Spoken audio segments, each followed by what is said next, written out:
Хайде, господин Христов, направете ми оная муцка сладка. Съберете си устните. Така, това исках да видя. Точно така. Свети ли ви много? Извинете, ще се отдалеча малко.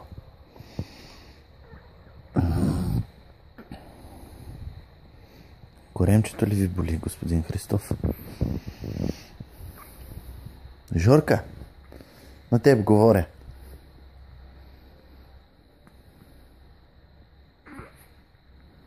Ей.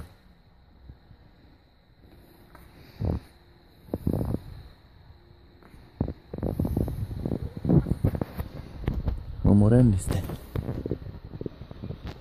Оха. По-бавно ще едете и няма да се уморявате толкова много.